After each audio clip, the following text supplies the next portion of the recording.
ತುಮಕೂರಿನಲ್ಲಿ ಈ ಸರ್ಕಾರದ ಸಾಧನಾ ಸಮಾವೇಶ ರಾಜ್ಯ ಸರ್ಕಾರಕ್ಕೆ 3 ವರ್ಷ ಪೂರೈಕೆಯಾದಂತಹ ಹಿನ್ನೆಲೆ ಈ ಸಮರ್ಪಣಾ ಸಮಾವೇಶದ ಆಯೋಜನೆಯಾಗಿದೆ. ತುಮಕೂರಿನ ಜೂನಿಯರ್ ಕಾಲೇಜು ಮೈದಾನದಲ್ಲಿ ಇದಕ್ಕೆಲ್ಲವೂ ಕೂಡ ಸಿದ್ಧತೆ. ಬೆಳಗ್ಗೆ 11 ಗಂಟೆಗೆ ಈ ಸಮಾವೇಶ ಆರಂಭ ಆಗುತ್ತೆ. 4,500ಕ್ಕೂ ಹೆಚ್ಚು ಪೊಲೀಸರ ಭದ್ರತೆಯ ನಿಯೋಜನೆ ಇದೆ. 1.5 ಲಕ್ಷಕ್ಕೂ ಹೆಚ್ಚು ಜನರಿಗೆ ಇಲ್ಲಿ ಈ ಸಮಾವೇಶದಲ್ಲಿ ಹಕ್ಕುಪತ್ರಗಳ ವಿತರಣೆಯಾಗಲಿದೆ. 2 ಲಕ್ಷಕ್ಕೂ ಹೆಚ್ಚು ಜನ ಈ ಸಮಾವೇಶದಲ್ಲಿ ಸೇರುವಂತಹ ನಿರೀಕ್ಷೆ ಇದೆ. ಪ್ರತಿನಿಧಿ ಜಗದೀಶ್ ಅಲ್ಲಿಂದಲೇ ಗ್ರೌಂಡ್ ರಿಪೋರ್ಟ್ ನೀಡಿದ್ದಾರೆ, ನೋಡೋಣ ಬನ್ನಿ.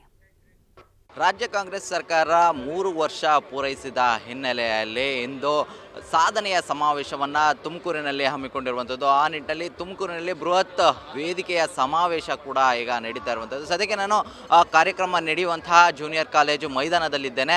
ಇಲ್ಲಿನ ದೃಶ್ಯಾವಳಿಗಳಲ್ಲಿ ನೋಡ್ಬೋದು. ಇವತ್ತು ಬೆಳಗ್ಗೆ 11 ಗಂಟೆಯ ಸುಮಾರಿಗೆ ಆರಂಭವಾಗುವಂತಹ ಕಾರ್ಯಕ್ರಮಕ್ಕೆ ಸಕಲ ಸಿದ್ಧತೆಗಳನ್ನು ಮಾಡಿಕೊಳ್ಳಲಾಗಿರುವಂಥದ್ದು.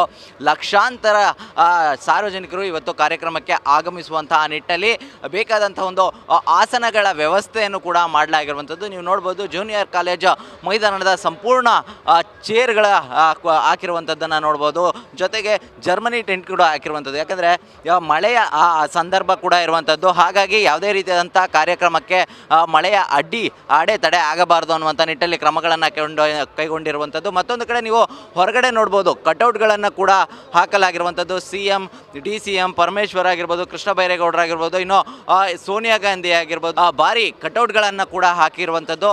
ಇನ್ನು ಕಾರ್ಯಕ್ರಮಕ್ಕೆ ಇವತ್ತು ಎಲ್ಲರೂ ಕೂಡ ಬಹುತೇಕವಾಗಿ 224 ಶಾಸಕರಿಗೂ ಕೂಡ ಇವತ್ತು ಆಹ್ವಾನವನ್ನು ಕೊಟ್ಟಿರುವಂಥದ್ದು. ಆದರೆ ಪ್ರಮುಖವಾಗಿ CM DCM ಜೊತೆಗೆ ಸಚಿವರು ಶಾಸಕರುಗಳು ಕೂಡ ಬರುವಂತಹ ನಿಟ್ಟಿನಲ್ಲಿ ಬೇಕಾದಂಥ ಒಂದು ಕ್ರಮಗಳನ್ನು ಕೈಗೊಳ್ಳಲಾಗಿರುವಂಥದ್ದು. ನೀವು ನೋಡ್ಬೋದು, ದೊಡ್ಡ ವೇದಿಕೆ ಕೂಡ ಸಜ್ಜಾಗಿರುವಂಥದ್ದು. ಎಲ್ಲ ಬರುವಂತಹ ಗಣ್ಯರಿಗೂ ಕೂಡ ಆಸನದ ವ್ಯವಸ್ಥೆಯನ್ನು ಮಾಡಲಾಗಿರುವಂಥದ್ದು.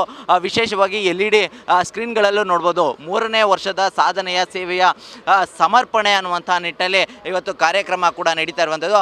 ಪ್ರಮುಖವಾಗಿ ಹಕ್ಕುಪತ್ರಗಳ ವಿತರಣೆ ಆಗಿರ್ಬೋದು. ಜೊತೆಗೆ ಸುಮಾರು 650 ಕೋಟಿಗೂ ಹೆಚ್ಚು ವಿವಿಧ ಕಾಮಗಾರಿ ಯೋಜನೆಗಳಿಗೆ ಚಾಲನೆ ನೀಡುವಂಥದ್ದು. ಅಂದರೆ ಜಿಲ್ಲೆಗೆ ಸಂಬಂಧಪಟ್ಟಂತಹ ಈ ಯೋಜನೆಗಳಿಗೆ ಚಾಲನೆ ನೀಡುವಂಥ ಒಂದು ನಿಟ್ಟಿನಲ್ಲಿ ಕ್ರಮಗಳನ್ನು ಕೈಗೊಳ್ಳಿರುವಂಥದ್ದು. ಮತ್ತೊಂದು ಕಡೆ ಭದ್ರತಾ ವ್ಯವಸ್ಥೆಯನ್ನು ಕೂಡ ನೋಡ್ಬೋದು. ಈಗಾಗಲೇ ತುಮಕೂರಿನಾದ್ಯಂತ ಹೈ ಅಲರ್ಟನ್ನು ಘೋಷಣೆ ಮಾಡಲಾಗಿರುವಂಥದ್ದು. ಇನ್ನು 2,000 ಬಸ್ಗಳಲ್ಲಿ ಲಕ್ಷಾಂತರ ಜನ ಇವತ್ತು ಕಾರ್ಯಕ್ರಮಕ್ಕೆ ಬರ್ತಾರೆ. ಹಾಗಾಗಿ ಬೇಕಾಗಿರುವಂಥ ಒಂದು ಮುನ್ನೆಚ್ಚರಿಕಾ ಕ್ರಮಗಳನ್ನು ಕೈಗೊಳ್ಳಲಾಗಿದೆ.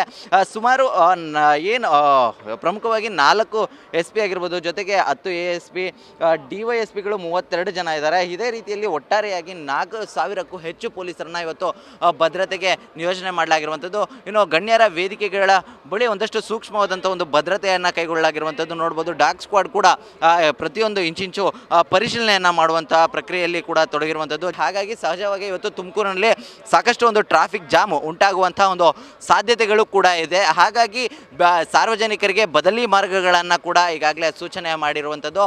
ಕ್ಯಾಮ್ರಾ ಪರ್ಸನ್ ಸೋಮಶೇಖರ್ ಜೊತೆ ಜಗದೀಶ್, TV9 ತುಮಕೂರು.